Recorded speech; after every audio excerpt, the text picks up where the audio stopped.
எனதன்பு கன்னிராசிக்கார நேயர்களுக்கு எனது இனிய வணக்கங்க. நம்ம இன்னைக்கு இந்த வீடியோ பதிவுக்குள்ள முழுமையா போறதுக்கு முன்னாடி முருகரை மனதார வணங்கிட்டு இந்த வீடியோ பதிவுக்குள்ள போயிடலாங்க.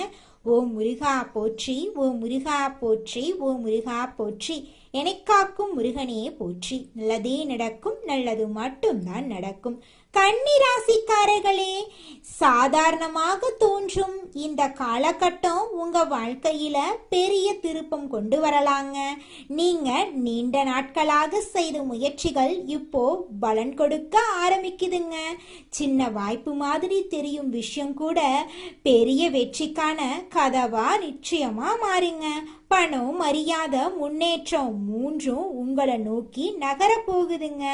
ஆனா இந்த ஒரு நேரத்தை நீங்க தவற விட்டீங்கன்னா அதே வாய்ப்பு மீண்டும் உங்களுக்கு வராதுங்க. இதுதான் அந்த ராஜயோக தருணம். முழுசா தெரிஞ்சுக்க வீடியோவை முழுமையா பாருங்க. அனைத்து உறவுகளுக்கும் எனது அன்பான தமிழ் புத்தாண்டு நல்வாழ்த்துக்களுங்க. இந்த தமிழ் புத்தாண்டு பராப வருஷம் பிறந்திருக்கு. ஒவ்வொரு தமிழ் புத்தாண்டுலையும் ஜாதக ரீதியா ஜோதிடத்துல கட்டங்கள்ல நிறைய மாற்றங்கள் ஏற்படும். அதுல இந்த காலகட்டத்துல சூரியன், சந்திரன், அங்காரகன், புதன், குரு, செவ்வாய், சுக்கிரன், சனி, ராகு, கேது ஆகிய கிரகங்கள் இந்த வருஷத்துல எப்படி சஞ்சாரம் செய்ய போறாங்க, அதற்கு எப்படி நமக்கு பலன்கள் கிடைக்க போறது அப்படிங்கறத பத்தி இப்ப நாம தெரிஞ்சுக்க போறேங்க. விதவிதமான யோசனைகளை இப்ப நான் சொல்ல போறேங்க. நல்லா கவனிங்க. யோசனைகளை சொல்ல போறேன், பிடிச்சவங்க அதை பின்பற்றுங்க. இதையே நம்ம தாரக மந்திரமா எடுத்துக்கிட்டு உள்ள போயிடலாங்க. அதுவே நமக்கு லாபமா இருக்குங்க. நமக்கு இந்த யோசனையெல்லாம் பிடிக்காதுங்க. அறிவுரை கிடையாது, எப்படி நடந்துக்கணும்னு அறிவுரை கிடையாது. யோசனைங்கிறது நம்ம வெற்றி பெறதுக்கு ஒரு அழகான பாதை. நம்ம ஒரு புத்தாண்டு அப்படின்னா என்ன பண்ண போறோம்? நல்லா கவனிங்க. காலையில எழுந்திருக்கிறோம், நியூ இயர் தமிழ் புத்தாண்டு காலண்டரை கிழிப்போம், அவ்வளவுதான். வருஷா வருஷம் இது நடக்கும். வேற இதை தாண்டி வேற எதுவும் நடக்க போறது இல்லை. இந்த காலண்டர்ல ஒரு பேப்பர் மாறும்.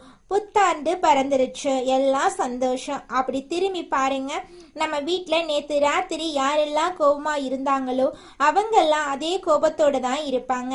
நம்ம சொந்தக்கார யாரெல்லாம் நம்ம மேல வன்மமா இருந்தானோ அவனும் அதே மாதிரி தான் இருப்பான். நமக்கு இருக்கிற நண்பர்கள் எல்லாம் நமக்கு பழைய கடனை கொடுக்காம நம்மளை ஏமாத்திக்கிட்டு இருந்தானா அப்படியே தான் இருப்பான். ஏற்கனவே 4 பேரு புதுசா பழசா ஏமாத்தி இருப்பான். இப்ப புதுசா ஏமாத்திருக்கு ஒருத்தன் ட்ரை பண்ணிக்கிட்டே இருப்பான். ஸோ இப்ப புத்தாண்டு பிறந்திருக்கு. ஏதாவது மாறணும்னு நினைச்சா நான் மட்டும்தான் மாறணும்.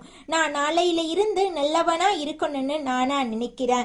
இல்ல நாளையில இருந்து நல்ல கணக்க போடணும்னு நினைக்கிறேன். நாளையில இருந்து நான் இப்படி எல்லாம் திட்டமிட்டு வெற்றி பெறணும் அப்படின்னு நினைக்கிறேன். நான் நினைக்கிறதுனால மட்டும் என்ன நடக்க போகுது? கொஞ்சம் யோசிச்சு பாருங்க. இந்த சமூகத்துல முதல்ல ஒவ்வொரு குடும்பத்திலையும் அங்க உங்களுக்கு ஒரு 4 பேராவது ஒரு குடும்பத்துல இருப்போம். குறைஞ்சது 3 பேராவது இருப்போம். 3 பேர் இருக்கிறதுனாலதான் புருஷன் பொண்டாட்டி ஒரு புள்ள, இதுதான் குடும்பம். புருஷன் பொண்டாட்டி 2 பேராவது ஒரு குடும்பம். இதுக்கு அடுத்தது மாமனார் மாமியார் இப்படி இருப்பாங்க. எல்லாரும் மாறுவாங்களா? எல்லாருக்கும் முதல்ல இன்னைக்கு புத்தாண்டு தெரியணும். இன்னைக்கு புத்தாண்டு, இன்னையில இருந்து நான் சில சபதங்கள் எடுத்துக்கிறேன். யார் மனசையும் நோகடிக்காம வாழணும்னு நினைக்கிறேன். அதுக்குன்னு எல்லாத்தையும் ஏத்துக்கணும்னு அவசியம் கிடையாது. பிடிக்கலனா ஒதுங்கி இருப்போம். அதுக்கு நம்ம வார்த்தைகளால யாரையும் சுட வேண்டிய அவசியம் கிடையாது. இத நான் மட்டும் மாறி என்ன பலன்? எதிர உள்ளவனும் மாறணும். நாம் எதிர உள்ளவன் செய்யற தப்ப செஞ்சுக்கிட்டே இருப்பான். ஆனா நான் மட்டும் அவனை மன்னிச்சு கொண்டே இருக்க வேண்டும். அப்படின்னா ஒரு நாளும் நமக்கு அந்த புத்தாண்டு புதுசா தெரிய போறது இல்லை. அப்ப புத்தாண்டு அப்படிங்கிறது நம்ம குடும்பத்துல இருக்கக்கூடிய ஒவ்வொருத்தவங்களும் நம்ம கிட்ட இருக்கிற குறைகளை குறைஞ்சபட்சம் நீக்கிறதுக்கு முயற்சி பண்ணணும். குறைஞ்சபட்சம் நீக்கிறதுக்கு சில நிறைகளை நாம அதிகபட்சம் எடுத்துக்கொள்றதுக்கு முயற்சி பண்ணணும். அதுக்கு முதல்ல என்ன பண்ணணும்? இந்த பராப வருஷத்திலிருந்து நாம செய்ய வேண்டிய முதல் ஒரு சபதம், எல்லாரையும் பாராட்ட ஆரம்பிப்போம். எல்லாரையும் பாராட்ட ஆரம்பிச்சுட்டா அவன் ஏதாவது ஒரு சின்ன நல்லது செய்வான். அப்பா ஒரு நல்லது செய்வாரு, அம்மா ஒரு நல்லது செய்வாங்க, பையன் ஒரு நல்லது செய்வாங்க, இப்ப தன்னுடைய மாமனார் மாமியார் ஒரு நல்லது செய்வாங்க, மருமகன் மருமகள் தாத்தா பாட்டி எல்லா உறவுகளும் நண்பர்கள் நம்மளுடைய முதலாளி நம்மளுடைய தொழிலாளி ஏதோ ஒரு நல்லது செய்வாங்க. அவங்கள அதை பார்த்து பாராட்ட ஆரம்பிப்போம். பாராட்டக்கூடிய மனம் அப்படிங்கிறது வருகிறதோ மகிழ்ச்சி தானா வந்துடும். மகிழ்ச்சி தானா வரும் பொழுது இந்த புத்தாண்டு சிறக்க ஆரம்பிக்குங்க. புத்தாண்டுடைய பிறப்பே மகிழ்ச்சியுடைய நிலைத்தன்மையில தாங்க இருக்கு. உங்க வாழ்க்கையில நல்லதெல்லாம் இந்த புத்தாண்டிலிருந்து அடுக்கடுக்காக நடக்க போகுதுங்க. அப்ப இன்னையிலிருந்து நம்ம என்ன பண்ண போறோம்? உலகம் முதல்ல மாறும். அப்படின்னா தான் முழு புத்தாண்டையும் நம்மளால அனுபவிக்க முடியும். நான் மட்டும் மாறிட்டு புத்தாண்டை முழுசா அனுபவிக்க முடியாது. ஆனா நம்ம ஒரு ராசியில பிறந்திருக்கோம். இந்த ராசியில இந்த கிரகங்கள் எல்லாம் இப்படி இருக்கும்போது நாம சில விஷயங்களை ஃபாலோ பண்ணிட்டோம்னா ஓரளவுக்கு மற்றவங்களோட நாம மிங்கிள் ஆக முடியும். அப்ப மிங்கிள் ஆகிறதுனால இந்த வருஷத்தை கடக்க முடியும், வரக்கூடிய பிரச்சனைகளை கடக்க முடியும். அப்ப பிரச்சனைகளை எப்படி கடக்கிறது அப்படிங்கிறத விட பிரச்சனைகளை தடுத்து அதை கடப்போம் அப்படிங்கிற உயர்ந்த எண்ணத்தோட இப்ப நாம வாழ்க்கையில நடக்கக்கூடிய ஒவ்வொரு பிரச்சனைகளுக்கும் தீர்வுகளை கண்டுபிடிச்சு முயற்சி பண்ணா நிச்சயமா நம்மளால வாழ்க்கையில கூடிய விரைவில் வெற்றி அடைய முடியுங்க. கன்னிராசிக்காரர்களே, உங்களுக்கு காலம் ஒரு அருமையான வேலைகளை செய்ய போகுது. இதுல எப்படிப்பட்ட வேலைகள் தெரியுமா? ஏற்கனவே பல பிரச்சனைகள்னால சிக்கி ஏறத்தால இண்டிவிஜுவலா வாழக்கூடிய கன்னிராசிக்காரங்க தனி வாழ்க்கை அம்மா, நிறைய பேருக்கு கல்யாணம் ஆகலம்மா, நிறைய பேருக்கு கல்யாணமாகி நிம்மதி இல்லம்மா, நிறைய பேருக்கு கல்யாணமாகி குழந்தை பெத்து நிம்மதி இருக்கிற மாதிரி நடிச்சுக்கிட்டு இருக்கோம். அதுல நாங்க தான் ஃபர்ஸ்டா நடிக்கிற ஆளா இருக்கோம். நாங்க பணங்காசுக்காக நடிக்கல, வாழ்க்கையில சந்தோஷமா இருக்கிற மாதிரி நடிச்சுக்கிட்டு இருக்கோம். இன்னும் எத்தனை காலத்துக்கு நடிக்கணும்? எங்க வாழ்க்கையில எப்பத்தான் நிம்மதி வரும் அப்படின்னு கண்ணீர் சிந்திட்டு இருக்கக்கூடிய கன்னிராசிக்காரர்களே, உங்களுக்கு உங்க வாழ்க்கையில இருக்கக்கூடிய அனைத்து பிரச்சனைகளுக்கும் கூடிய விரைவில் தீர்வு கிடைக்க போகுதுங்க. இப்போ பராப வருஷம் பிறந்ததுக்குனால இந்த வருஷத்துல இந்த சூழ்நிலையில மாறணும் அப்படின்னா நம்ம மட்டும் மாறினா பத்தாதுங்க, நம்மளை சுத்தி இருக்கிற எல்லாரும் மாறணுங்க. அதுக்கு நம்ம முதல்ல மாறணுங்க. நம்ம மாறினா அதை பார்த்து 4 பேர் மாறுவாங்க. நிச்சயமா உங்க வாழ்க்கையில இந்த தமிழ் புத்தாண்டிலிருந்து பல விதமான மாற்றங்கள் அடுக்கடுக்காக நிகழ போகுதுங்க. கன்னிராசிக்காரர்களே, நீங்க உங்களுக்கு பிடிச்ச மாதிரி இனி வாழ்க்கைய வாழ போறீங்க. ஆமாங்க, அஞ்சி வாழ்றது எதுக்குங்க? இனிமேல் அஞ்சி வாழ வேண்டாம். நம்ம இனிமே தைரியமா இறங்க போறோம். நீங்க ஒரு பிசினஸ் ஆரம்பிக்கணும்னு நினைக்கிறீங்க, ஒரு ரெட்டிப்பு நிலையில இருக்கீங்கன்னா ஒரு மனசா முடிவெடுங்க. நான் கன்னிராசிக்காரர்களே, உங்களுக்கு இந்த தமிழ் புத்தாண்டுல பல விதமான நன்மைகள் நடக்க போகுதுங்க. வேலை வாய்ப்புல முன்னேற்றம் ஏற்பட போகுது. உங்க கையில பணவரவு அதிகரிக்க போகுது. உடல் ஆரோக்கியம் சிறப்பா இருக்க போகுது. மன அமைதி அதிகரிக்க போகுது. குடும்பத்துல மகிழ்ச்சி உண்டாக போகுது. புதிய வேலை வாய்ப்புகள் உங்களை தேடி வர போகுதுங்க. கல்வியில முன்னேற்றம் உங்களுக்கு ஏற்பட போகுது. கடன் சுமை குறைய போகுது. நண்பர்களுடைய ஆதரவு உங்களுக்கு கிடைக்க போகுது. அதிர்ஷ்டம் உங்க வாழ்க்கையில கூட போகுது. இது நாள் வரைக்கும் உங்களை வேண்டான்னு உதறி தள்ளிட்டு போன உறவுகள் எல்லோருமே இனி வரக்கூடிய காலங்கள்ல உங்களை தேடி வர போறாங்க. உங்க வாழ்க்கையே சொர்க்க வாழ்க்கையா மாறப்போகுது. திருமணம் ஆகாதவர்களுக்கு திருமண தடை நீங்கி உங்களுக்கு ஏற்ற சரியான வாழ்க்கை துணையோடு திருமணம் நடக்க போகுதுங்க. குழந்தை பாக்கியம் இல்லாதவர்களுக்கு குழந்தை பாக்கியம் கிடைக்க போகுது. பூர்வீக சொத்து ரீதியாக இருந்த அனைத்து பிரச்சனைகளுக்கும் தீர்வு கிடைக்க போகுது. உங்களுக்கு வர வேண்டிய பூர்வீக சொத்து உங்க கையில சேரப்போகுதுங்க. இது நாள் வரைக்கும் உங்களை பெத்த அம்மா அப்பா கூட உங்க உணர்வுகளை புரிஞ்சு நடந்திருக்க மாட்டாங்க.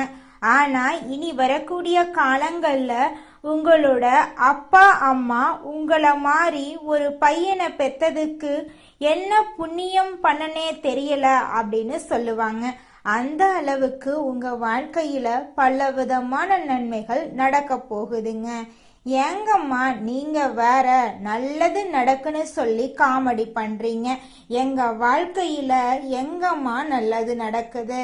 நாங்க வாழ்றதே பெரிய விஷயமா இருக்குது, நீங்க வேற ஏங்கம்மா அப்படின்னு நீங்க நினைக்கிறது எனக்கு புரியுதுங்க. வாழ்க்கையினா இன்ப துன்பங்கள் கலந்துதாங்க இருக்கும். என்ன உங்க வாழ்க்கையில இது நாள் வரைக்கும் துன்பம் மட்டும்தான் இருந்துச்சு, ஆனா இனி வரக்கூடிய காலங்கள்ல இன்பம் மட்டும்தான் இருக்க போகுது. உங்களோட வாழ்க்கையே அருமையான வாழ்க்கையாக மாறப்போகுது. இனி வரும் காலங்கள்ல உங்க வாழ்க்கையில இன்பம் அதிக அளவுல நடக்க போகுதுங்க. அடுத்ததாக நம்முடைய கன்னி ராசியில் இருக்கக்கூடிய ஒவ்வொரு நட்சத்திரக்காரர்களுக்கும் இந்த மாதம் எப்படி அமைஞ்சிருக்குன்னு பார்க்கலாங்க. நம்மளோட கன்னி ராசியில் இருக்கக்கூடிய முதல் நட்சத்திரம் உத்திரம் 2, 3, 4ஆம் பாதம். உங்களுக்கு இந்த மாதம் எப்படி அமைஞ்சிருக்குன்னு பார்க்கலாங்க. இந்த மாதம் குடும்பத்தில் இதமான சூழ்நிலை காணப்படும். கணவன் மனைவிக்கு இடையே நெருக்கம் கூடும். பிள்ளைகளின் நலல அக்கறை காட்டுவீங்க. குடும்பத்தாருடன் விருந்து நிகழ்ச்சியில கலந்து கொள்ள சூழ்நிலைகள் ஏற்படலாம். உறவினர்கள் மத்தியில மதிப்பும் மரியாதையும் கூடும். புது முயற்சிகளில் ஈடுபடுவது வெற்றியை தரும். சக மாணவர்களிடம் பொறுமையுடன் நடந்து கொள்றது உங்க வாழ்க்கைக்கு ரொம்பவும் அவசியம்.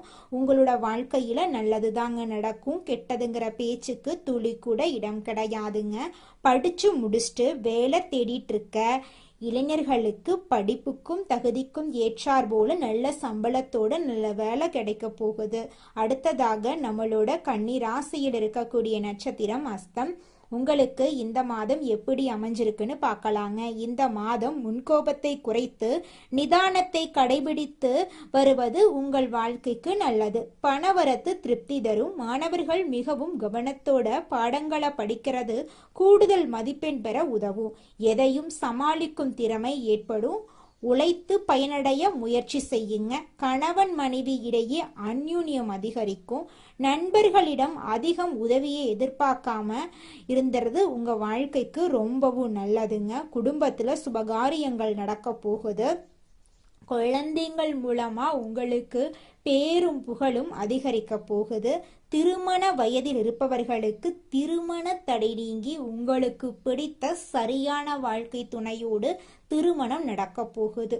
மழலை செல்லம் இல்லாதவர்களுக்கு மழலை செல்லம் குழந்தை கிடைக்க போகிறதுங்க. அடுத்ததாக நம்முடைய கன்னி ராசியில் இருக்கக்கூடிய நட்சத்திரம் சித்திரை 1, 2 பாதங்கள். உங்களுக்கு இந்த மாதம் எப்படி அமைஞ்சிருக்கு அப்படின்னு பார்க்கலாங்க. இந்த மாதம் மனக்குழப்பம் தீரும். எதிலும் பயம் உண்டாகும். எடுத்த காரியத்தை செய்து முடிப்பதில் தடை தாமதம் ஏற்படும். அதை கண்டு நீங்கள் அச்சப்படக்கூடாது. சங்கடமான சூழ்நிலையை சந்திக்க வேண்டியிருக்கும். ஜீரண கோளாறு போன்ற ஏதாவது ஆரோக்கிய குறைவு ஏற்படலாம். செலவுகள் அதிகரிக்கும். வழக்கமான பணிகளில் ஈடுபட்டு செலவு செய்வதை குறைப்பது நல்லது. பெரியோர்களுக்கு உங்களால் முடிந்த உதவிகளை செஞ்சுக்கிட்டு வாங்க. எண்ணம் போலதாங்க வாழ்க்கையும். அதனால எண்ணங்களை நேர்மறையா எண்ணுங்க. நிச்சயமா உங்கள் வாழ்க்கை நல்ல விதமா அமையுங்க. என்னால இந்த செயலை செய்ய முடியாது, இந்த தொழிலை தொடங்க முடியாது, இவங்க கிட்ட போய் பேச முடியாது, என் வாழ்க்கையில நல்லது நடக்காது, இந்த மாதிரி எதிர்மறை எண்ணங்களை தவறையும் நினைத்து விடாதீங்க. மாறாக என்னால இந்த செயலை செய்ய முடியும், என்னால இந்த தொழிலை தொடங்க முடியும், என் வாழ்க்கையில நல்லது நடக்கும், என் தொழில லாபம் கிடைக்கும், இந்த மாதிரி நேர்மறையான எண்ணங்களை எண்ணுங்க. நிச்சயமா உங்க வாழ்க்கையில நீங்க நினைக்கக்கூடிய எண்ணங்கள் தாங்க நடக்கும். அதனால நீங்க நினைக்கக்கூடிய எண்ணங்களை நேர்மறையான எண்ணங்களா எண்ணுங்க. உங்களுடைய எண்ணங்கள் நிச்சயமா நடந்தே தீருங்க. நல்லதே நடக்கும். நல்லது மட்டும்தாங்க நடக்கும். கெட்டது அப்படிங்கிற பேச்சுக்கெல்லாம் துளி கூட இடம் கிடையாதுங்க. நாம நல்லா இருக்கணும் அப்படின்னா நமக்கு பிடிச்ச விஷயங்களை நாம சிந்திக்க ஆரம்பிப்போம். பிடிச்ச விஷயங்களை மட்டும் செய்யலாம், நமக்கு பிடிச்ச மாதிரி வாழ ஆரம்பிப்போம். மற்றவங்களை ரொம்ப மைண்ட்ல எடுத்துக்கிட்டு நம்மளோட சந்தோஷத்தை தொலைச்சிட வேண்டாம். இந்த உலகம் ஒரு சூது கவக்கூடிய உலகமா இருக்கு. இந்த குடும்பங்கள் சூது கவக்கூடிய குடும்பங்களா இருக்கு. குடும்ப உறுப்பினர்களும் அப்படித்தான் நடந்துக்கிறாங்க. நிறைய பேர் வீட்டுல பொய் சொல்றாங்க, உண்மையா இருக்கிற மாட்டேங்கிறாங்க. ஒட்டு மொத்த ஒரு உலகத்தையும் நம்மளோட ஒரு ஆளால திருத்தலாம் முடியாதுங்க. எல்லோரும் திருந்துறதுக்கு முயற்சி பண்ணாதான் எல்லாரையும் திருத்த முடியும். அதனால இந்த வருஷ பரப்புல இருந்து ஒன்னு செய்யலாங்க. எல்லோரிடமும் எல்லார்கிட்டையும் எதிர்பார்க்காம நம்ம நடந்துக்கிறத பார்த்து அவங்க நடந்துக்கிற அளவுக்கு நாம சில மாற்றங்களை உண்டு பண்ணுவோம். நம்ம நல்லதா நடந்துக்க ஆரம்பிப்போம். இந்த உலகமும் நல்ல விதமா நடந்துக்க ஆரம்பிக்கும். ஸோ நம்ம விதை எதை போடுறோமோ அதை கண்டிப்பா பயிர் அறுவடை செய்வோம். இந்த வருஷம் ரொம்ப சிறப்பா இருக்கும். எல்லாரும் உடல் நலத்தோட சந்தோஷமான வாழ்க்கைய வாழ போறீங்க.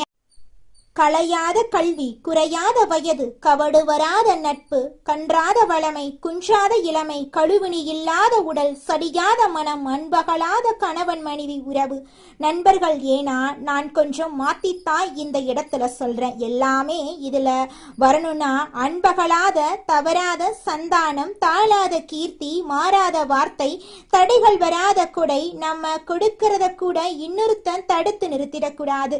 தடைகள் வராத கொடை, தொலையாத நிதி, இதயம் கோணாத கோல், ஒரு துன்பமில்லாத நல்வாழ்வு கிடைக்க பராசக்தி அபிராமி அன்னையை வணங்கி நம்மளுடைய புத்தாண்டை தொடங்கலாங்க.